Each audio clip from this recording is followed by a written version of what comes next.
Are you serious? Are you serious?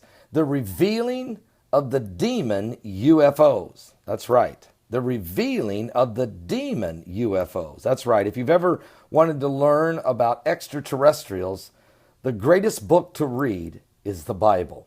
The encounters of demons and angelic angels, messengers from God, fills the pages of the Bible from the New Testament and throughout the entire Old Testament.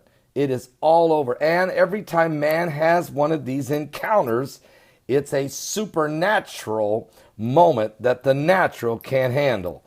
Now, even Daniel, in the book of Daniel, had his prayers hindered because of the demonic forces, the extraterrestrial demons of Persia. Now, that principality of Persia hasn't gone away. He didn't die because Daniel's dead. Matter of fact, he's operating right now more than ever in the kingdom of Iran. But first, understand what people are trying to understand. UFOs is something, you when you say unidentified flying objects, people immediately think of all kinds of different things. But when you understand the spiritual world, remember, whatever is happening in the spiritual world manifests in the physical. Now, Daniel, in the 8th chapter of Daniel, had an encounter. It even says in verse 15, he says, and it came to pass that when I, Daniel, had seen the vision and sought for meaning, then behold, there stood before me an appearance of a man. And I heard a man's voice between the banks of Ulai, which called and said, Gabriel, make this man to understand the vision. So he came near where I stood, and when he came, I was afraid, and I fell upon my face. You see, whenever any of us have an encounter of an extraterrestrial being, whether it's a good angel from God or a demonic demon from Lucifer, the fallen ones, we in this mortal flesh, we're not equipped to deal with that. We operate in a different dimension. So when they enter into our dimension, it will startle us. It's beyond reality. But it shouldn't be if we read the Bible and understand that there are entities beyond this dimension. They are either God's angelic host, his messengers from the Lord. Your guardian angels are watching out for you if you're a child of God. They are big, they are huge, they are powerful, and the demons know it, and they don't want to deal with them because they've already lost their authority. The fallen ones have been cast out. If you read the book of Genesis, you know that the fallen ones looked upon the daughters of men, saw that they were fair, and they bore them children. They took from men their daughters and bore children, men of great renown, giants in the land, filled with violence and evil. Well, these fallen ones are still operating today. Matter of fact, if you go with me right now to Daniel chapter 10, Daniel is in, it's the 3rd year of King Cyrus, the king of Persia. And Daniel is receiving different visions and spiritual revelations from the Lord because Daniel's a righteous man. God's speaking to him.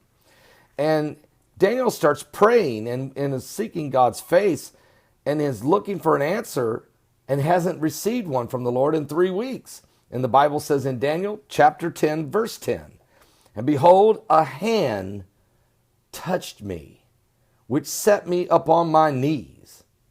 In other words, he was standing there, but when this hand touched him, he fell to his knees and upon the palms of my hands. So he fell on all fours. And he said unto me, O Daniel, a man greatly beloved, understand the words that I speak unto thee, and stand upright. For unto thee am I now sent. And when he had spoken this word unto me, I stood trembling. So Daniel's having an encounter with an extraterrestrial. But he realizes that this extraterrestrial is a messenger from God, an angel from the Lord. And he said unto me, fear not, Daniel, for from the first day that thou didst set thine heart to understand and to chasten thyself before thy God, thy words were heard, and I am come for thy words.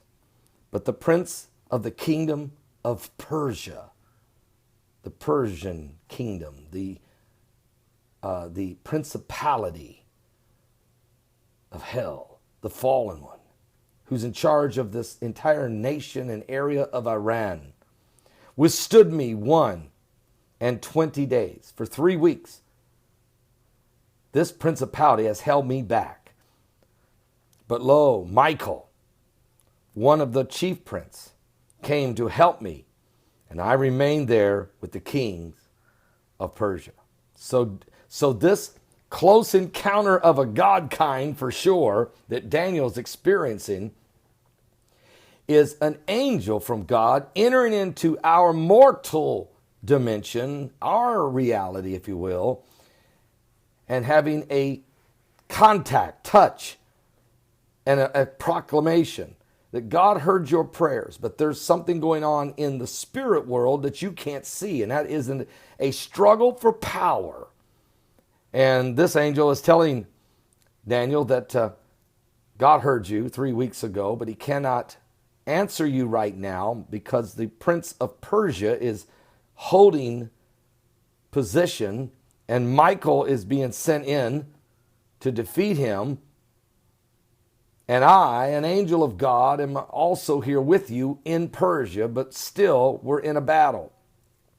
Now, verse 14 says, now I come to make thee understand what shall befall thy people in the latter days, for yet the vision is for many days. The reason I bring this up, folks, is the encounter that Daniel had with an angelic being from God, an extraterrestrial from heaven, was to give him a message that there were extraterrestrial demons, UFOs, call them what you want, demons, the fallen ones, were operating in the area of Persia, and that the reason that Daniel couldn't get just a quick release and a removal of this principality is because this principality is not going anywhere. It's going to stay here even until the last days, the latter days. Anytime you read in the Bible, the latter days or the latter times, it's talking about right now. So that demon, that demon presence, that principality, that power, that spiritual wickedness operating in high places is still operating there right now in Persia. And so what you're watching, the confrontations between the Persians, the Iranians, and the Israelis, and the Middle East, and the fact that America's darting in and out of this thing, all of this has been in play since the days of Daniel. You're in the last days. You're in the days that the extraterrestrials will not only be manifesting in the heavens, but they will manifest here on earth as man will clash one with another, being led by the spirits of either the light, the love of God, or the spirit of darkness from hell itself. Give your life to Jesus Christ. We're living in the last days.